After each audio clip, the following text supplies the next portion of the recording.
Aumenta tu bienestar personal, reduce tu estrés y conecta mejor con tu hijo o hija. Esto es Cuando tu hijo es diferente, un podcast para madres y padres de hijos con cualquier diferencia neurológica, de atención, de comunicación o de desarrollo. Yo soy Magui Moreno y te doy la bienvenida a este programa donde comparto herramientas, técnicas y consejos prácticos para que disfrutes de tu vida y de tu maternidad.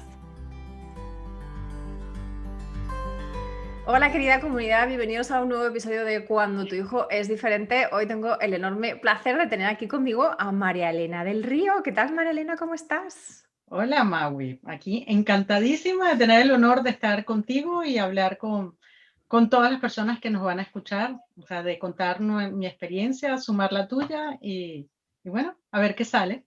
Exacto, y va a salir yo creo que un episodio muy especial. Hoy vamos a hablar de los apoyos visuales. Y vamos, las dos somos, voy a presentar rápidamente a María Elena, las dos somos mamás azules, las dos somos mamás de un hijo, bueno, cada una con autismo dentro del espectro del trastorno del espectro autista.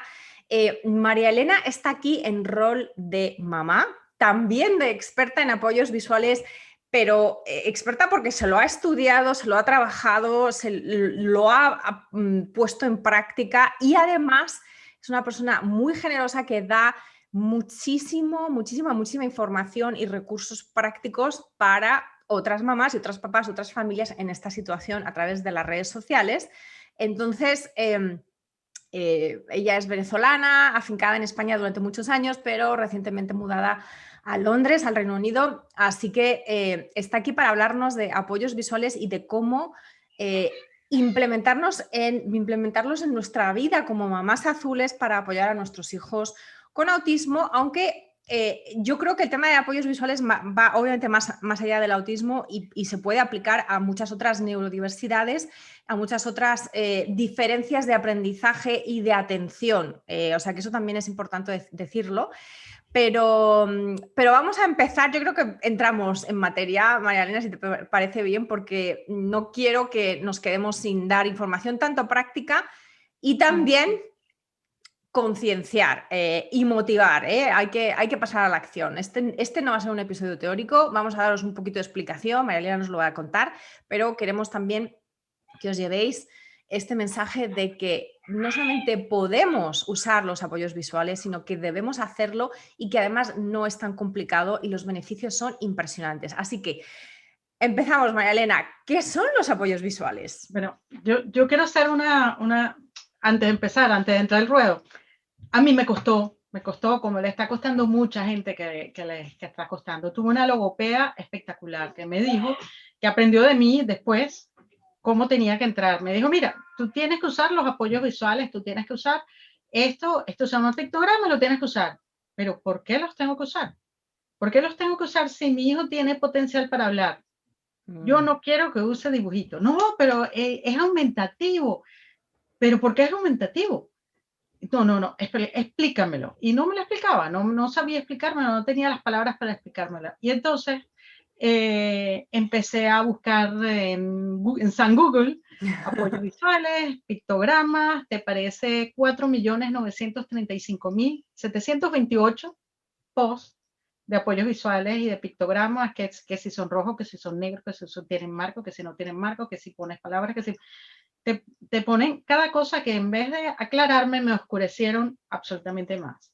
En ese interín me puse a hacer una especialización para terapeutas de autismo, para aprender un poco, para poder apoyar, y me enfoqué mucho en los apoyos visuales porque mi hijo no hablaba y tenía mucha capacidad para hablar. Y entendí por qué eran los apoyos visuales, entendí que eran los apoyos visuales. Es más, hacía lo que hace todo el mundo, que dice, pictogramas. No. Apoyos visuales. Pictogramas es solo uno de N cantidad de apoyos visuales. Entonces, lo que quiero es transmitir eso. O sea, ese proceso que yo pasé de entender que es algo indispensable para nuestros niños y para muchos niños, y lo digo, es que es indispensable para mí y es indispensable para ti. O sea, todos los apoyos visuales, porque pictograma es uno. letreros, relojes, agendas ejecutivas, mi agenda ejecutiva. La agenda donde yo agendé esta reunión es un apoyo visual para recordarme de que voy a estar, tome unos apuntes, esos son apoyos visuales para mí, para estar en esta reunión contigo. Todo esto son las autopistas, los letreros, sacar dinero del cajero. O sea, está el dibujo de la tarjeta y yo nunca la pego la primera. Yo tengo que ponerme con la tarjeta, el dibujo, a ver cómo meto la tarjeta, tanto en el cajero, que siempre saco el dinero, que me lo debería saber de memoria, como en la máquina expendedora de tickets de tren o metro. También estoy en todas estas cosas, siempre tengo que ver en cómo cuernos meto, y eso que tenemos apoyos visuales para hacer. Entonces, yo tengo en mi vida, tú tienes en tu vida apoyos visuales por todos lados, y entonces, pero no queremos usarlos para nuestros hijos. Entonces, es importante que entendamos que hay un montón de cosas que tenemos que hacer y que nuestros hijos son visuales, y eso es importantísimo. De la explicación la puedo hacer rápidamente de que el cerebro... Sí, porque sobre el tema de la no aceptación del uso de apoyos visuales vamos a volver después para hablar un poco de los mitos y de las falsedades, que son las razones con las que se escudan muchísimos padres, y tal vez nosotras en algún momento también lo hicimos para no utilizarlos, pero vamos a volver sobre eso. Cuéntanos ahora eso, en qué consiste, ¿no? Porque tú mismo lo has dicho, no es solamente pictogramas, es en realidad todo lo que entra por la visión, ¿no? Todo lo que entra por los ojos se fija en el cerebro la respuesta 80.000 veces más rápido que inclusive que lo que leemos. Que tú dices, pero ¿cómo? Porque es una imagen e inmediatamente la decodificamos. Pero bueno, yo me canso de ver en todos los perfiles, inclusive a logopedas que se llaman expertos en autismo, haciéndole apraxias a los niños. Y digo, o sea, de A, L, no, vale. Esto es un problema de otra índole. Sí, hay niños que tienen problemas de hipotomía, pero eso es el mínimo. El máximo es justamente todos los retos mentalísticos que tiene el autismo, que vamos a hablar, son 4 retos mentalísticos que no quiero entrar en profundidad. Imagínate 4 patas de una mesa. Tenemos la intersubjetividad, que es para la conexión que debe haber entre el niño y la persona, y la madre. Empiezas con la madre y después eso empieza a ver el niño, la madre y el mundo, que es cuando empiezan a señalar, el famoso señalar. El protoimperativo empiezan y declarativo. Ese momento que es un hito importantísimo, que yo no lo tuve sino como a los 4 años con mucho entrenamiento, y es normal que nuestros hijos no lo tengan. Después tenemos, esto es el precursor de la teoría de la mente, que la teoría de la mente se llama así, pero que es la capacidad que tenemos nosotros de leerle la mente a las otras personas, que no es leerle, es predecir qué es lo que está pensando, anticipar, es saber gestualmente, si está triste nada más con verlo, con las conversaciones, si yo estoy hablando de un tema y el otro se está aburriendo, entender que me están hablando con sarcasmo, mentiras, doble sentido, chistes. Sí, ironía, exacto. Ironías, todo esto. Después estoy hablando de todo lo que tiene que ver las capacidades del cerebro a nivel social. Después están las no sociales, que es la coherencia central, que es cuando yo veo algo, poder ver, saber de qué estamos hablando nada más con ver una sola parte. Por ejemplo, si yo veo la trompa de un elefante, yo ya sé que el elefante está atrás, que el elefante me puede hacer daño, que pesa, que huele, que lo que sea. Si un niño con autismo, una persona, un autista, ve una trompa de un elefante, pues es una trompa de un elefante, ya está, no puede andar la trompa sola, o sea, no se imagina que está el elefante atrás. O sea, es un ejemplo rápido y gráfico. Y la otra son las funciones ejecutivas, que es importantísimo, y esto pesa muchísimo también en el lenguaje, que es que desde que nosotros abrimos un ojo, empieza nuestro cerebro a tener instrucciones de forma inconsciente. El hecho de que yo abro un ojo y me siente sobre la cama, ya es una instrucción. Que me ponga las zapatillas de andar en casa, es otra instrucción. Que vaya al baño, que me lave los dientes, que coja el cepillo de dientes, que le ponga pasta, son instrucciones inconscientes que nosotros estamos teniendo por nuestra capacidad de poner atención, tener un plan, llevar una meta, multitareas, si hay un problema, resolución de problemas, Coordinación de estar pendiente de movimientos a los veces, ¿no? impulsos, sí, de la impulsividad. Todo esto, además, es absolutamente inconsciente. Y estas 4 cosas son absolutamente inconscientes y tienen que ver con el lenguaje. Entonces no es decirle a tu hijo la praxia, la ñ, no. Es justamente hacer un abordaje para evolucionar absolutamente todo esto, para que el niño pueda empezar a hablar, aprenda a hablar. Es como si yo me pusiera en este momento a aprender ruso, que la gente dice, ay, ahorita con este problema de la pandemia, que todo el mundo está urgido, que no consigo a terapeutas y estoy perdiendo el tiempo y la plasticidad cerebral.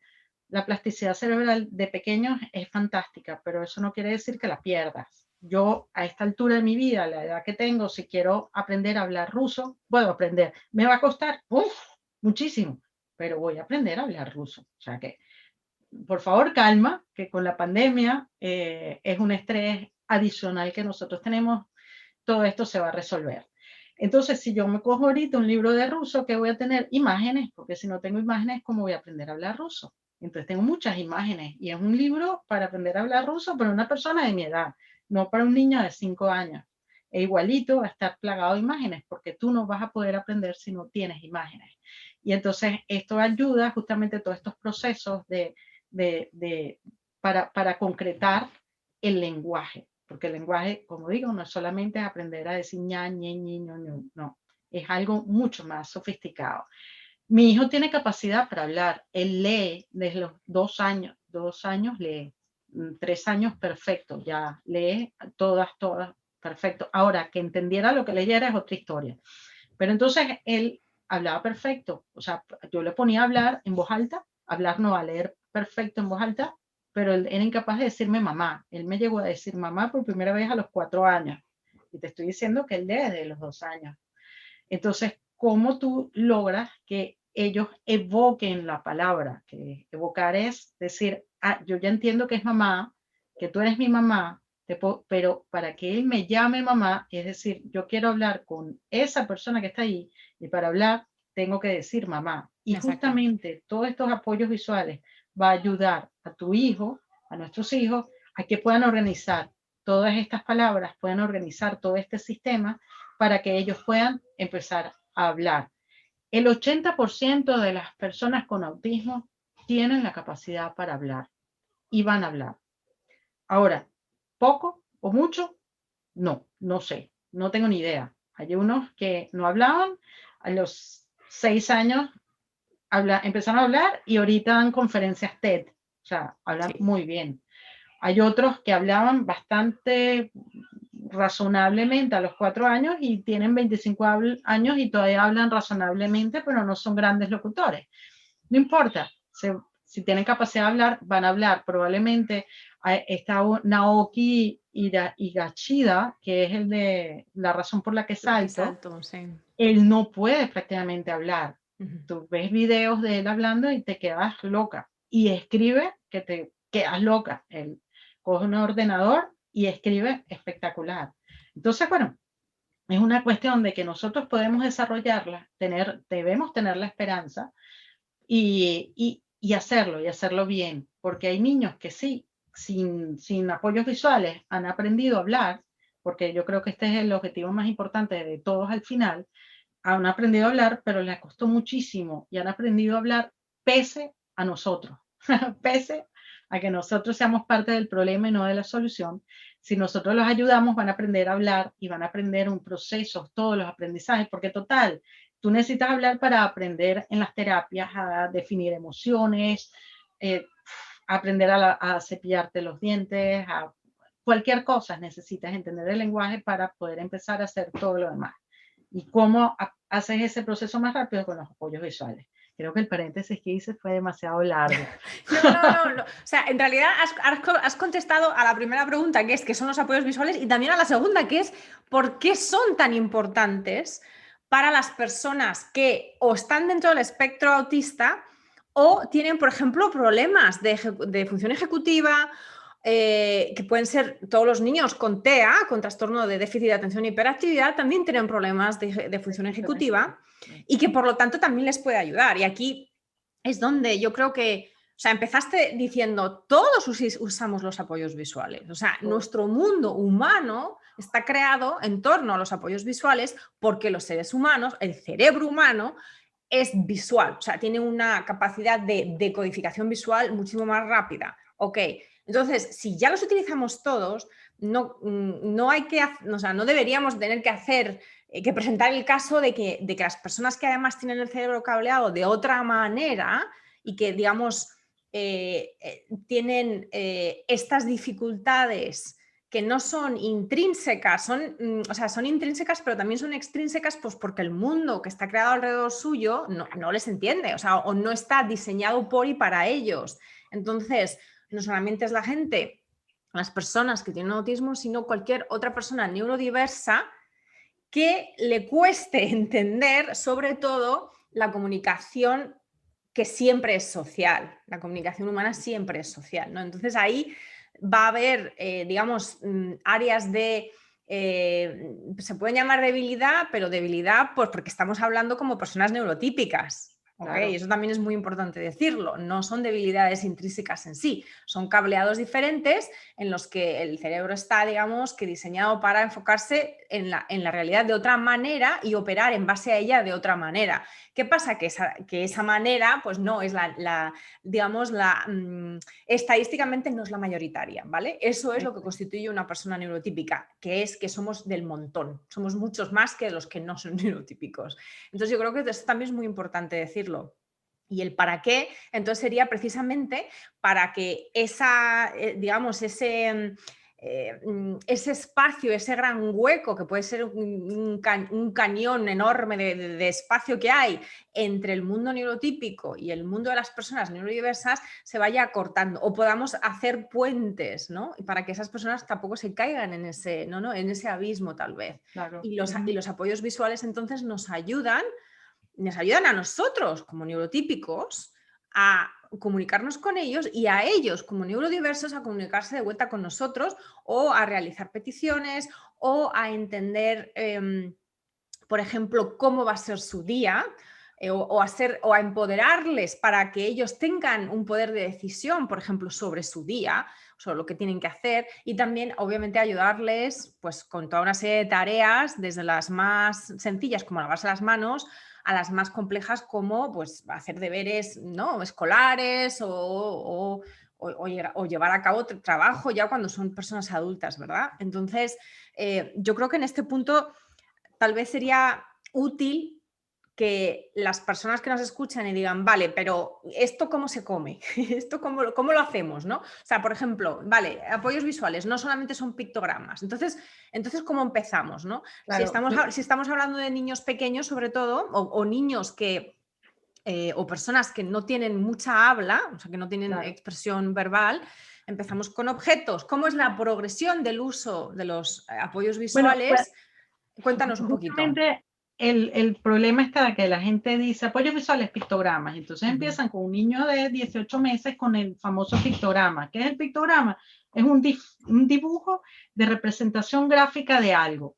Entonces, ¿cómo tú puedes, un niño que no entiende el mundo, cómo tú vas a decir que esa casita que es un triangulito con encima de un cuadrado, esas dos figuras es tu casa? O sea, es un nivel de abstracción absolutamente gigante. Entonces, resulta que nosotros tenemos que empezar con cero abstracción y totalmente concreto para ir evolucionando poco a poco a llegar al lenguaje. El lenguaje es absolutamente abstracto y nada concreto. Y entonces, ¿qué tenemos que hacer? Pues tampoco es ciencia nuclear. Cuando nosotros tenemos un bebé neurotípico, o sea, todas las personas que tienen sus hermanitos, sobrinitos y todo esto, ahijaditos, y le vas a dar el tetero, ¿qué haces? Coges el tetero, se lo pones al frente y le dices, tetero, biberón, como lo llamen cada uno en sus países, ¿no? Y se lo muestra, ¿quieres tete? Eso es. Por ahí se empieza con la parte, acogiendo los objetos y decirle, primero vamos a tomar tete. y después te voy a cambiar el pañal. Y entonces coges el pañal y se lo muestras. Después te voy a cambiar el pañal y se lo pones en orden. Primero el tete, después cambiar el pañal. Y después vamos a jugar con tu juguete favorito, que es el piano azul, el pianito azul. Y le pones el pianito azul, pones el tete, el pañal, el pianito azul. Y después vamos no sé, a jugar con tal cosa. Y después vamos a bañarnos y le pones el champú que puede oler el olor del champú, del champú que siempre has usado, le pones el champú y así pones máximo 5 cosas. Si estás empezando, 3, no más. 3 cosas vamos a hacer, estas 3 cosas. Una vez que termines la tercera cosa, vuelves a anticipar 3 cosas más. ¿Pero cómo? Así como lo haces con un bebé, que le pones el tete, le sonríes y hablas. Siempre yo digo que hay que poner la palabra escrita y poner en lo que vayas a poner la palabra, porque te ayuda a que tú digas exactamente lo mismo, que no repitas y te pongas creativa a decir otra palabra. Por ejemplo, una cosa que yo pecaba: Ricardo, vamos a comer. Ricardo, ¿tienes hambre? Vamos a comer. Ya, cambié. Mientras él está tratando de codificar, le puse otra cosa y es como si hubiera empezado. Ricardo, es hora de comer, vamos a comer. No, cuando yo digo vamos a comer, Ricardo, es hora de comer, tengo que decirlo, necesito decirlo 50 veces, pero no puedo decir otra palabra. Ricardo, vamos a comer, Ricardo, vamos a comer, Ricardo, vamos a comer, Ricardo, hasta que Ricardo venga y se ponga a comer. Entonces, si tú pones la palabra escrita, siempre vas a decir exactamente lo mismo. Y a la vez, como ellos son grandes decodificadores, ayuda a la lectoescritura para más adelante. Además, es una inversión. Empiezas a invertir en algo para que más adelante lo puedas trabajar. Entonces, pones la palabra escrita y tú le dices siempre, si le vas a decir tete, tete. Y se lo dices separado en sílabas. Lo escribes bien, tete o biberón. Si es biberón, se lo escribes biberón y le dices biberón. Biberón. Se lo puedes decir más rápido. Biberón. Biberón. Y siempre le vas a decir exactamente lo mismo. Y así comienza. Cuando ya tú ves que él entiende, el bebé, el peque entiende que va a tomar biberón, que se va al pañal y todo, y va entendiendo absolutamente todo, entonces empiezas tú a coger una fotografía del biberón y le dices, vamos a tomar biberón, a ver si entiende. La fotografía, coge tu móvil, toma la foto del biberón y se la pones.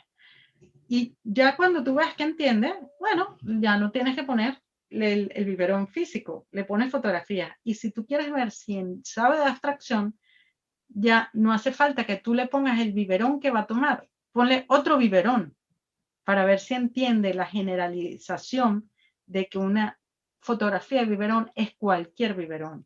Exacto. Y empiezas tú a empezar, una vez que tú veas que entiende, lo complicas un poquito más. Que no entendió, vas para atrás. Y así vas evolucionando poco a poco para que entienda que si va a tomar algo en una taza, que entienda que una taza puede ser cualquier taza, que la taza que estás tomando tú es distinta a la taza que estoy tomando yo, pero siguen siendo tazas. Y entonces, ¿cómo tú lo vas evolucionando? Vas evolucionando, mostrando cosas hasta que tú entiendas, veas que está entendiendo generalización. Y entonces ahí pasas al famoso pictograma. Es que eso te iba a preguntar. ¿Cuándo entran los pictogramas? Pictograma, bien. Pero es después del tercer o cuarto paso que pasas al pictograma, porque ya entiende que una taza puede ser cualquier taza. Cuando ve una fotografía de un biberón, entiende que puede ser cualquier biberón. Cuando él entiende eso, entonces tú ya puedes pasar a poner un pictograma y ya va a entender que ese símbolo del triangulito con el cuadradito es casa. Y tú nada más le tienes que explicar que es mi casa o la casa de la abuela o la casa del tío o la casa del padrino. Nada más le tienes que explicar, pero que eso entiende que sea casa. Y entonces vas evolucionando. Cuando ya está en esa evolución, tú ya puedes empezar a poner instrucciones más largas, que es lo que empiezan a escuchar, que la gente empieza a leer por ahí, historias sociales, que es, porque no es lo mismo anticipar, que es lo que me he centrado en este momento, a hablar de la agenda, a escribirle una idea compleja, una idea que vamos a ir a casa del tío a visitar porque el tío está enfermo, lo acaban de operar. ¡Wow! ¿Cómo te explicas eso? Entonces hace una historia y tú tienes que portar bien, no debes gritar. Eso no es anticipar, eso es explicarle lo que se espera de la persona cuando llegue allí. Entonces, todo esto lo puedes hacer. A mí me encanta dibujarlo. Yo tuve una PT, una maestra en el aula especial de Ricardo, que me dijo, mira, tú tienes que dibujarme lo que hizo tu hijo ayer. Le digo, pero es que yo la anterior me daba recortes y yo los pegaba. Me decía, vas a ver que algún día me lo vas a agradecer. A mí no me importa cómo lo dibuje. Haz palitos y circulitos. Y pones este palito, este circulito es papá, y ella dibujaba espectacular. Bueno, de ver cómo ella dibujaba, yo aprendí a dibujar. Fíjate. Y sabes cómo bueno, aprendí a dibujar, no, todo el mundo dice, tú dibujas perfecto. A mí me parece que es como Picasso, que Picasso hay gente que dice, ay, qué perfecto, y son 4 líneas y una chorrada. Yo no sé de arte, pero discúlpenme. Pero la gente dice que tú dibujas muy bien, a mí me parece que es una chorrada también lo que yo hago, pero él entiende, la gente entiende y me gusta más dibujar que buscarlo en internet, pero también es muy válido buscar en internet, buscar una foto o Arasac, que tiene de todo, sacarlo, ponerlo, organizarlo y hacer todo este proceso sin ningún tipo de problema.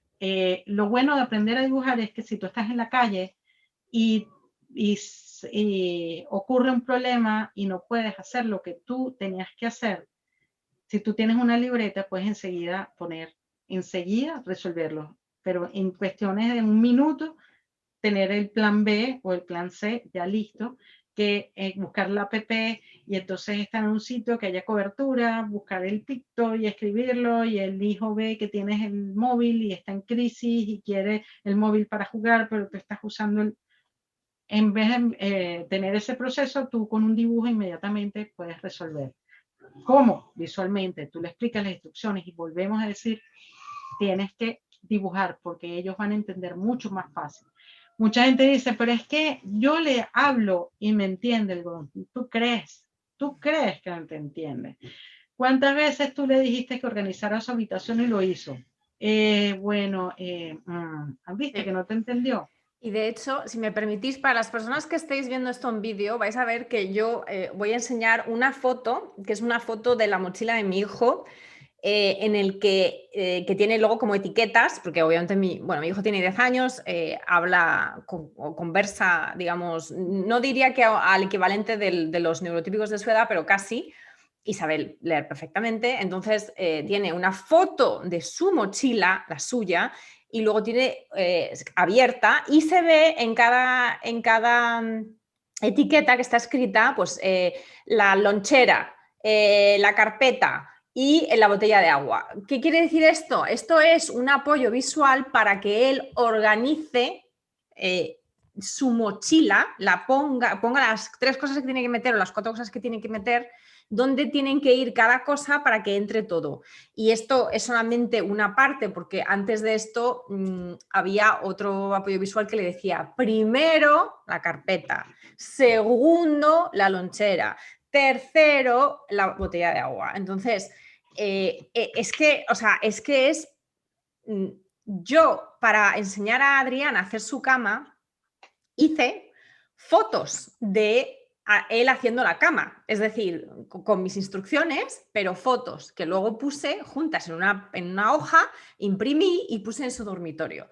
¿Por qué? Porque aunque yo le explique con palabras, tienes que retirar la colcha, tienes que extender la sábana, tienes que colocar otra vez la colcha y poner por ejemplo, y poner tus pijamas debajo de la almohada. Todo eso se lo puedo decir.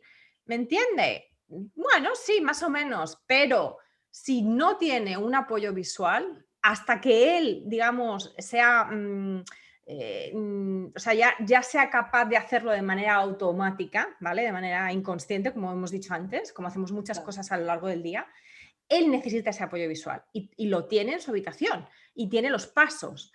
Él ya no necesita ese apoyo, o sea, todavía lo tiene ahí, bueno, pero ya no lo necesita porque él ya sí lo hace automáticamente, pero bueno, ha costado unos cuantos meses. Entonces, todo esto, o sea, es prueba fehaciente de que independientemente de que hablen, de que no hablen, de que sean más mayores, de que sean más jovencitos, de que ellos demuestren comprensión oral o no para este tipo de temas, cambios de rutina, creación de habilidades nuevas, que llevan pasos, o sea, que siempre se hacen de la misma manera con ciertos pasos.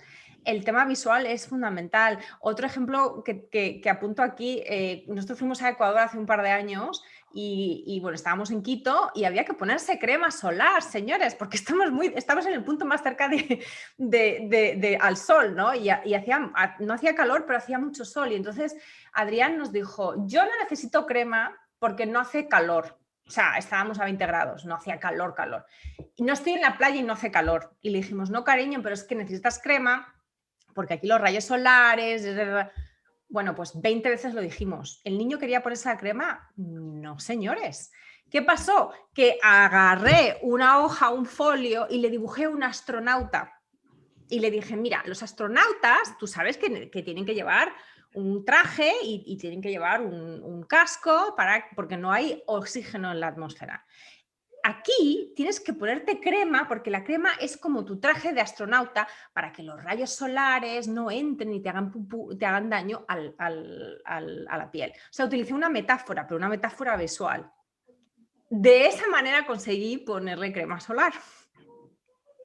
O sea que incluso en niveles más avanzados, digamos, ¿no? de menos necesidad de apoyo a nivel de autismo, aún así constantemente estamos utilizando, muchas veces los padres, las madres, metáforas, símiles, comparaciones que son de naturaleza visual, estamos contando historias o estamos contando razones de manera visual, pero muchas veces ellos necesitan que vayamos más allá de las palabras, necesitan verlo plasmado en una hoja de papel.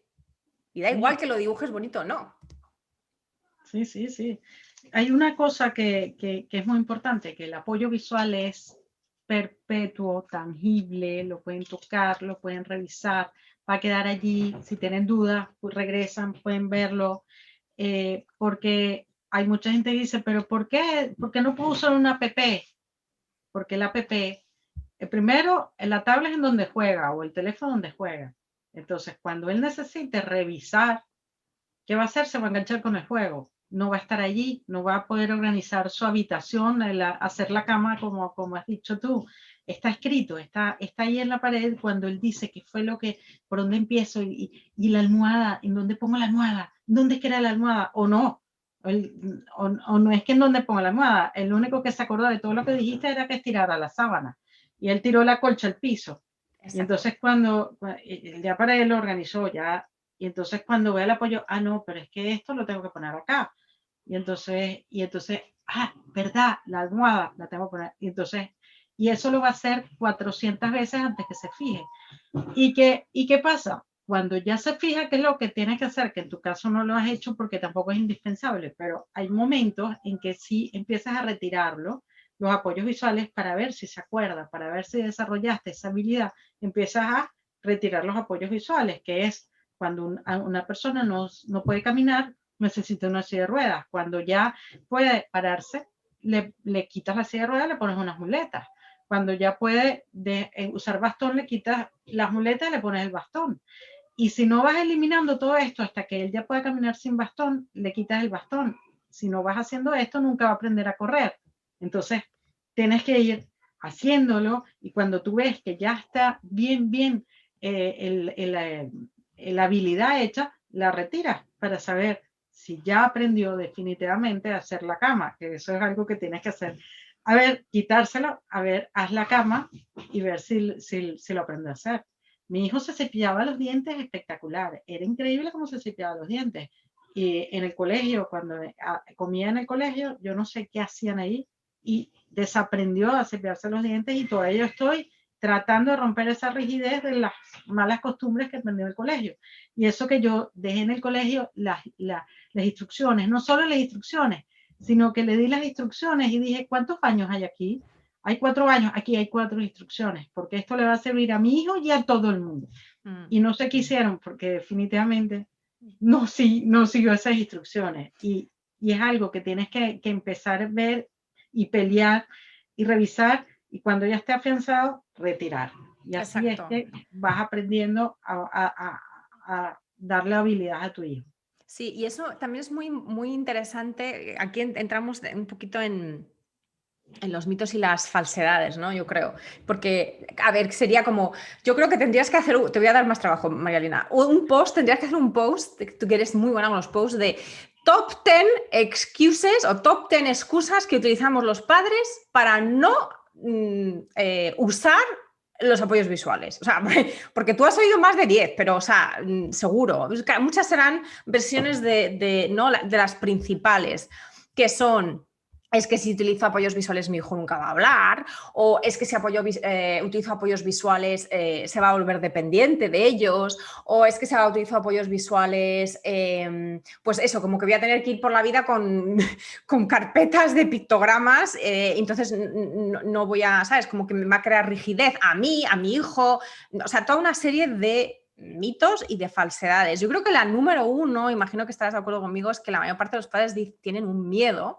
Es un miedo muy profundo, sobre todo cuando los hijos son pequeños, de que no vayan a hablar, o sea, de que básicamente los apoyos visuales sean contraproducentes para su expresión oral. Entonces, si quieres, empezamos por ahí. Claro, mira, ese miedo lo tuve yo. O sea, y probablemente no sé cómo fue tu hijo en el proceso del lenguaje, pero mi hijo fue complicado. Y me acuerdo que como él él lee, yo tenía en la nevera de mi casa la lista de tengo sed o quiero beber zumo, agua, Coca-Cola o leche. Y lo tenía y no había forma de que él me pidiera para beber nada. Lo tenía que parar al frente y decirle, o sea, casi que yo lo había dejado un día en verano, como 6 o 7 horas sin beber nada. Y tú ya veías que él estaba con los labios así partidos, no había forma de que me dijera que quería beber. Y yo tenía ahí un apoyo visual. Y hay una cosa que también aprendí, que si sigues haciendo lo mismo, seguirás obteniendo los mismos resultados. Me vino una persona experta que quiero muchísimo, me dijo: es que lo estás haciendo mal, Marilena, tiene que haber intercambio, tienes que ayudarlo, no lo pegues, no sea una lista que tenga velcro y que sea algo que pueda sacar y que te lo entregue. Y entonces ahí ahí va a aprender que va a poder modificar el mundo nada más con sacar prioridad. Y después lo presionas a que lea y que te lea lo que escribiste. Y entonces lo puse ya al día siguiente que le puse eso, cogió y me pidió una Coca-Cola, me la dio. Y le dije: lee, quiero Coca-Cola, por favor. Yo pongo por favor en todo pongo por favor. O sea, si va a hablar poco, que diga por favor, porque eso le abre las puertas a todo. Y con eso él aprendió a pedir de beber. O sea, había pasado una semana y ya él me pedía de beber, algo básico. Entonces, sí, hay un miedo, pero es que no se imaginan, el aprendizaje de aprender a hablar es tan abstracto y tenemos que concretar, que ellos entiendan que esa palabra escrita es algo abstracto, pero que cuando lo dicen concretan acciones. Es muy difícil entenderlo. Yo pongo en el manual que yo hice de padres, piensa en subir, muy fácil, ¿verdad? Subir, pero subir el volumen no es lo mismo que subir el cierre, que no es subir el ranking, que es subir las escaleras, que es subir de precio, es subir las manos, subir los pies, subirse los pantalones. O sea, subir es N cantidad de formas de representar subir. Entonces, ¿tú cómo explicas algo tan abstracto que es subir a un niño? Entonces tienes que concretarlo para que él entienda que esto es subir y después le vas poniendo varias cosas en concreto que es subir y va a entender entonces que subir es algo abstracto que lo puedo utilizar en tantas cantidades de cosas y él va a aprender de ti cuántas veces, cuánto subir hay, porque tú le vas a ir enseñando. Ellos tienen el chip distinto a nosotros. Nosotros hemos aprendido a hablar escuchando a nuestros padres. Ellos no, con escuchar no sirve. Yo pongo una cosa que aprendí del doble equipo de Valencia, que un niño de 9 meses ha aprendido en 8 horas que está despierto, ha aprendido muchas cosas de los padres. para que nosotros logremos que ese niño aprenda la misma cantidad de veces, tiene que ir a más de 1.300 veces al terapeuta para que tenga la misma exposición de lenguaje que ese niño, porque yo no uso apoyos visuales en mi casa. Cuando yo leí eso, eso fue que me cachetearon, fue una cachetada para yo entender que tenía que... Yo usaba los apoyos porque la logopeda me obligaba a usarlos, pero no tenía la pasión. Eso me puso la pasión a usar esos apoyos visuales cuando yo leí que yo no lo estaba haciendo bien, que no era insistente. Y entonces me dediqué a estudiarlo, me dediqué a hacerlo, e inmediatamente explotó el lenguaje. En mi hijo hubo una explosión cuando yo le puse pasión. Tenía apoyos en la casa, no los estaba usando bien, no lo hacía, no estaba convencida, me convencí, lo hice y enseguida empezó a hacerlo. Yo lo repito mucho, no son mágicos, no es que yo le voy a poner el letrero y él va a aprender.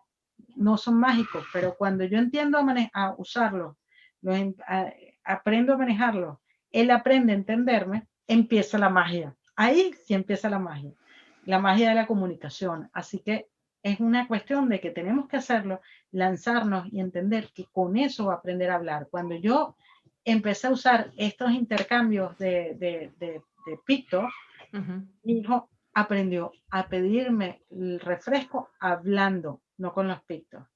Llegaba con el picto y lo leía hasta que dejó de usar el picto. Si yo estaba en la cocina, me decía, quiero Coca-Cola, por favor, sin mostrarme el picto. Porque sí, aprendió. Por ese proceso de progresión, ¿no? De lo más concreto a lo más abstracto y de utilización del lenguaje como vehículo de consecución de deseos propios, que es para lo que utilizamos el lenguaje. O sea, es que eso es así, ¿no? O sea, lo más básico es pues emitir sonidos para conseguir algo que necesitamos. Eso lo hacemos desde que nacemos, ¿no? Y va obviamente, bueno, pues va progresando. Muy interesante lo que acabas de decir ahora sobre, yo creo que en mi experiencia también de trabajar con madres sobre todo, esto se hace como un mundo, ¿no? Como que empieza, como que muchas veces lo ven y dicen, sí, entiendo que es importante, pero es que esto es muy complicado. O esto, o yo no sirvo para esto, ¿no? O sea, que es un poco esta actitud que entiendo de corazón, porque yo también he estado ahí, tú seguramente también has estado ahí, que esa actitud de esto es un problema, que venga alguien y lo solucione. O sea, que venga otra persona y lo solucione.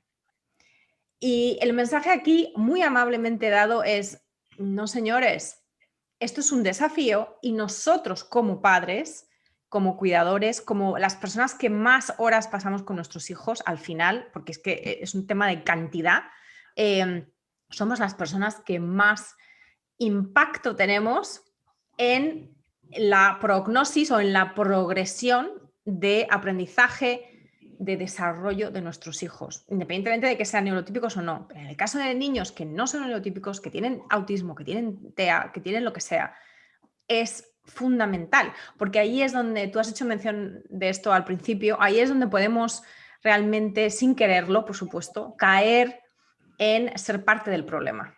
Ser parte del problema, sí. Yo tengo un know-how muy matemático, o sea, de mis cosas de trabajo, de mi parte profesional. Y entonces un día me puse a decir, bueno, si mi hijo va al cole de 9 a 4:30 de la tarde, estoy hablando antes pandemia, ¿no?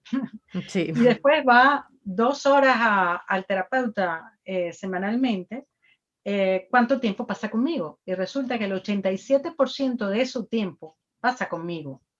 Entonces, si yo no me empodero y yo no tomo realmente armas en mi poder para empezar a solucionar esto, él no va a salir para adelante. Y entonces yo quiero que él vaya al infinito y más allá, pero ¿cómo lo va a hacer? No lo va a hacer él. Resulta que el terapeuta pasaba el 1% de su tiempo con el terapeuta.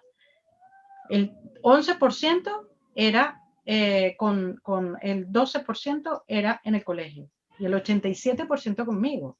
Entonces, o yo me ponía las pilas o mi hijo nunca iba a llegar lejos. Y no nunca es va a un, y, hablar. no, y nunca, y no es un tema de información, y eso también creo que es importante decirlo aquí a las claras.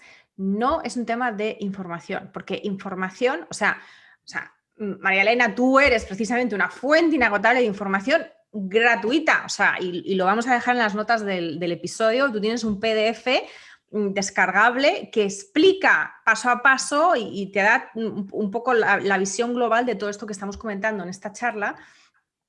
Como tú, hay otras personas que ponen a disposición de cualquier persona que esté en redes sociales muchísima información. O sea, hay información gratuita, claro, hay que tener cuidado de que sea obviamente información veraz, verídica y efectiva, pero hay muchísima y también hay información de pago, es decir, también hay terapeutas que nos pueden formar a nosotros como padres para el uso correcto de los apoyos visuales, entre otras cosas. Entonces, no vale la excusa o la razón de esto es muy complicado, yo no sirvo para esto, no sé dibujar o esto es que es muy complicado, yo esto cómo lo aplico. No es, primero, no es tan complicado y segundo, la información está disponible y ya realmente no hay barreras a la información de coste, ¿vale? Entonces, y además está disponible las 24 horas porque estamos todos conectados en Internet, señores, y en las redes sociales. O sea, ya no hay esa excusa, independientemente, por ejemplo, de que estemos en pandemia. O sea, la pandemia precisamente ha podido ser un muy buen momento para ponerse las pilas y decir, bueno, como estamos en casa y no hay terapias o no hay tantas terapias o las terapias son online y tampoco funcionan igual, voy a tener bueno, pues voy a tener que ponerme yo a remangarme ¿no? las mangas y ponerme yo aquí a entender cómo funciona esto, cómo lo puedo aplicar, si lo estoy haciendo bien y a preguntar y a preguntar, ¿no? Entonces,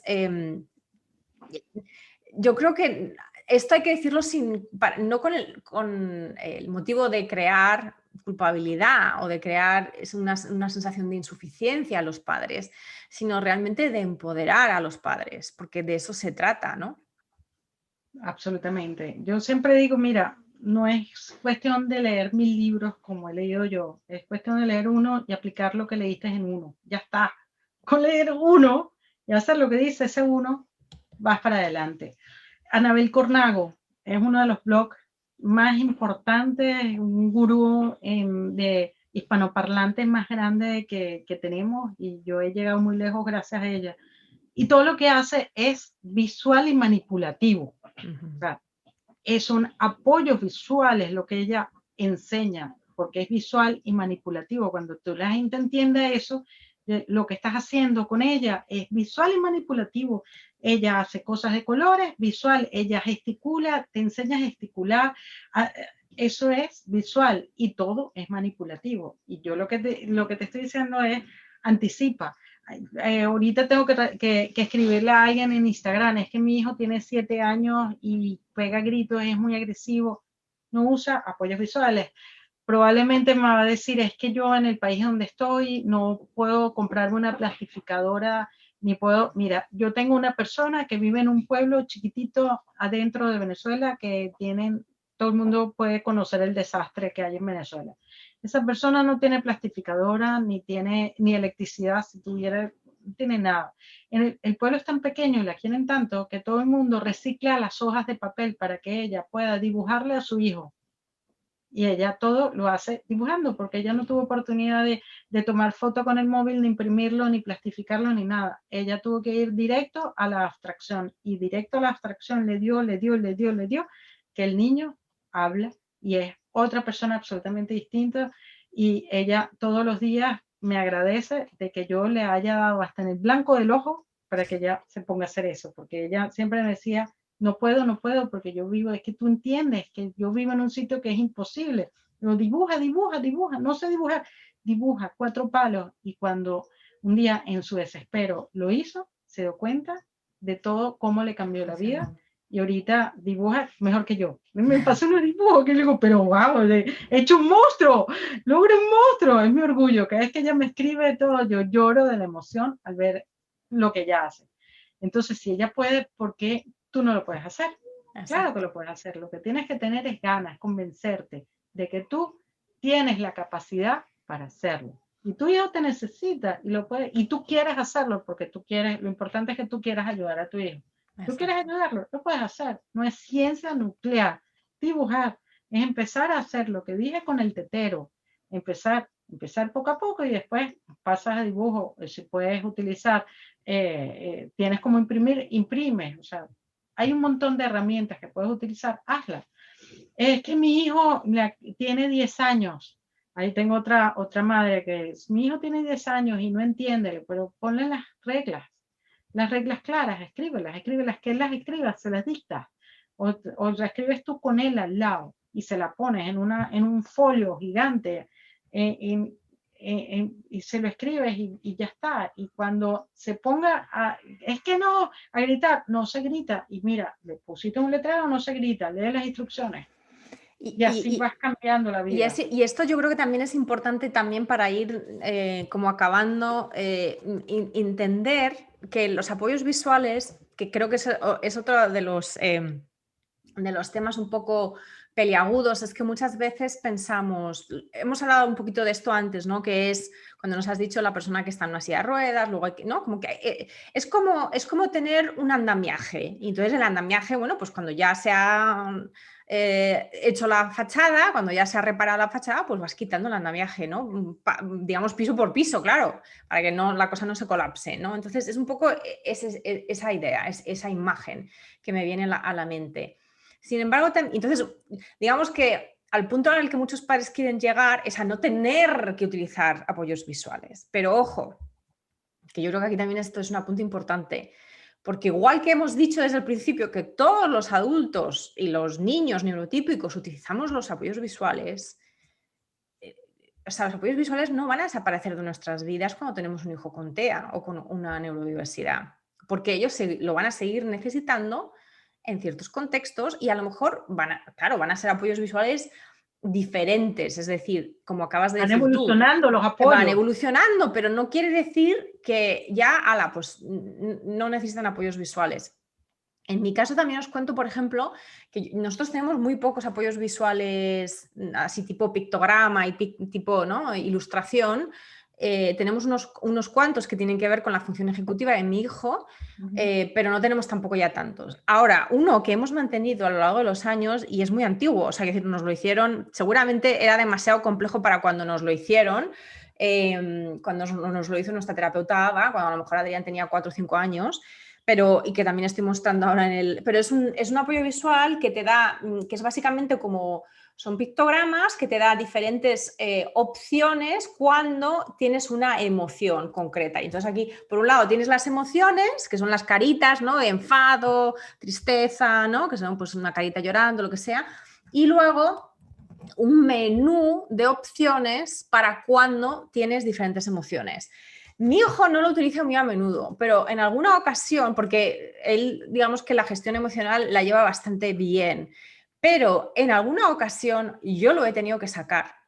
¿Por qué? Porque a pesar de ser verbal, a pesar de dar conversación, a pesar de ser un niño que entiende perfectamente el lenguaje hablado, que escribe, que lee, etcétera, etcétera, cuando él en ciertas ocasiones ha estado en una zona, lo que llamamos la zona roja, que también es un currículum de gestión emocional que habla de 4 zonas, y la zona roja es la zona de explosión, ¿no? Los berrinches, las crisis en realidad, una crisis emocional. La parte de su cerebro y del mío y del de todo el mundo se cierra, se apaga en ese momento de crisis emocional. Entonces, si tú le estás hablando y le estás diciendo, ¿qué necesitas para tranquilizarte? Tranquilízate, respira, siéntate, no hagas eso, no es que no te esté oyendo, es que no es capaz de procesar lo que tú le estás diciendo verbalmente. Entonces, hay que entender que los apoyos visuales evolucionan y que, por lo tanto, no van a necesariamente desaparecer, van a evolucionar a formas, digamos, más tal vez convencionalmente típicas, como por ejemplo las agendas o las listas, ¿no?, el uso de palabras escritas, pero que también, y sobre todo en el caso de TEA, hay que entender que en ciertos momentos de crisis emocional no podemos usar el lenguaje verbal ni las palabras escritas porque esa parte del cerebro se ha cerrado a cal y canto. Y entonces la parte visual todavía, todavía entra, ¿no? Y entonces es una estrategia muchísimo más eficaz para ayudar a nuestros hijos a gestionar una crisis emocional. ¿Estarías de acuerdo, no, María? Absolutamente, totalmente. Entonces no hay que tirar las cosas, yo diría. O sea, cuando ya hemos, digamos, invertido en tener apoyos visuales, pictogramas, de la manera que sea, aunque sean dibujitos, no hay que tirar las cosas porque nunca se sabe cuándo las vas a tener que usar otra vez, ¿verdad? Sí, claro, venir a traerla. Temple Grandin lo explica en su libro Pensando en Imágenes, cómo ella que vuela a Argentina en un avión, cómo ella necesita las instrucciones para que no morir de un ataque de angustia, de que pierde la conexión en una ciudad del avión. Ella tiene todas las instrucciones escritas en una agenda ejecutiva. ¿Qué es lo que pasa? ¿Cuál es el vuelo? ¿Cuál es todo? ¿Qué es lo que tiene que hacer? ¿Y qué pasa cuando el avión no sale? Tiene que cambiar de avión, hay una tormenta y tiene que ir a otro lado. Ella tiene todo. Ella tiene el plan A, B, C, D hasta W escrito.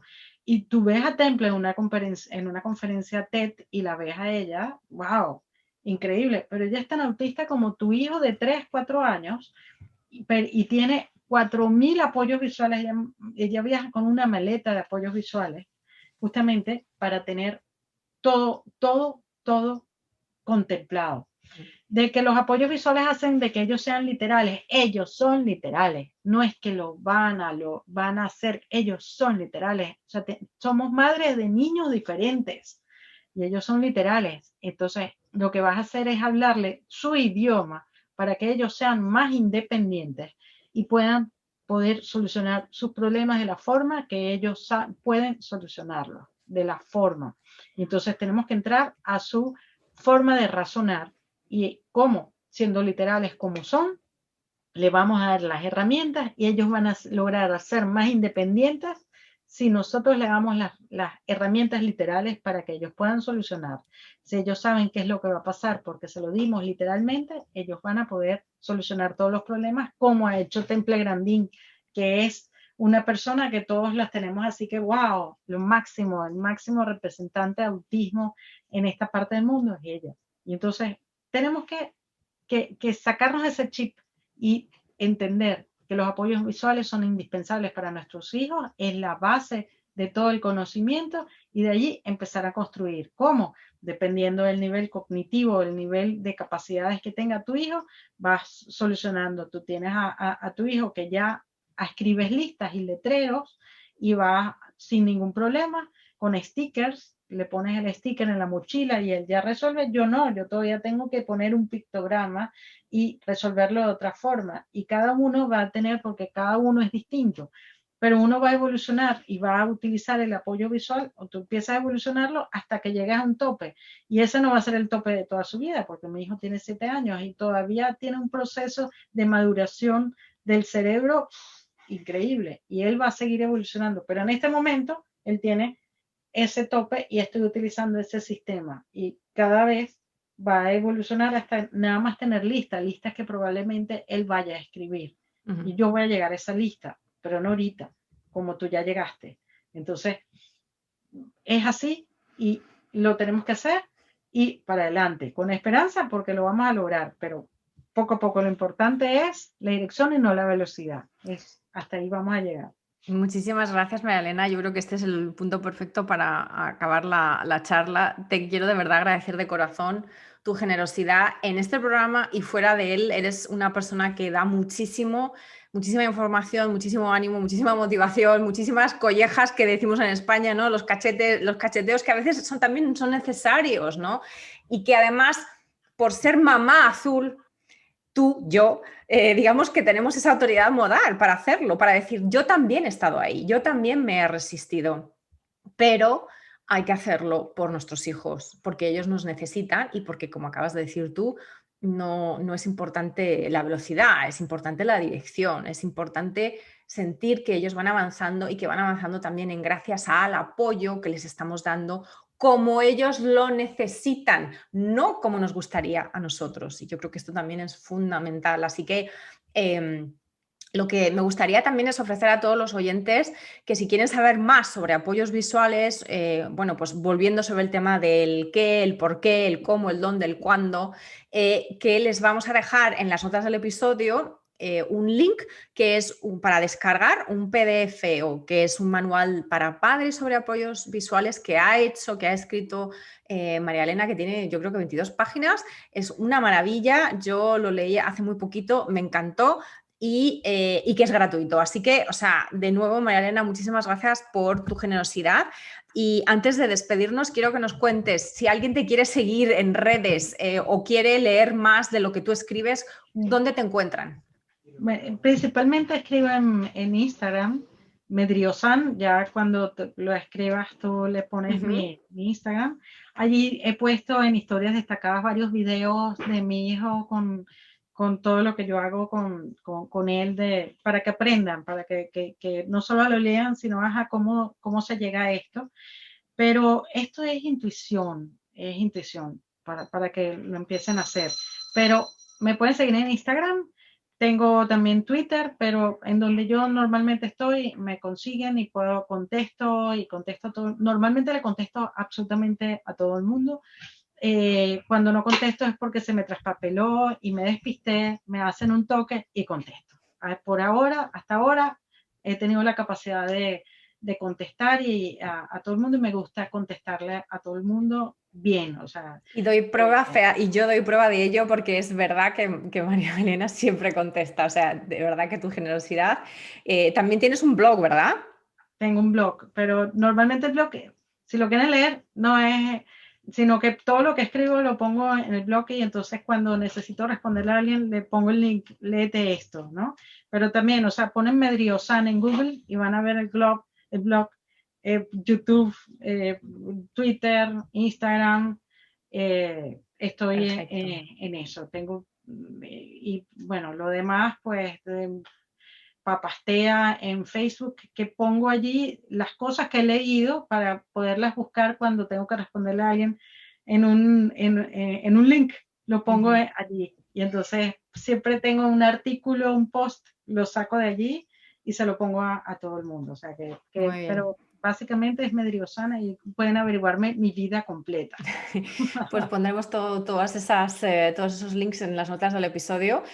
Y nada, María Elena, despedirnos, de verdad, volverte a agradecer muchísimo tu tiempo y tu coraje también, tu generosidad, por supuesto, tu experiencia, tu compartir de tu experiencia y nada, que seguimos, sí se puede, ese es tu grito de guerra, así que acabemos con ese grito de guerra, sí se puede, sí se puede. Y seguimos. Así. Gracias por escuchar Cuando tu hijo es diferente. Para no perderte ningún episodio, suscríbete en tu plataforma de podcast favorita o en YouTube. Si este episodio te ha aportado valor, por favor, compártelo con otras madres y padres en la misma situación. O deja un comentario o una reseña para aumentar la visibilidad de este programa y que pueda llegar a más gente como tú y como yo en busca de apoyo. Si quieres saber más de mí, de mi trabajo y acceder a recursos gratuitos como el kit de primera ayuda, visita mi página web mauimoreno.com.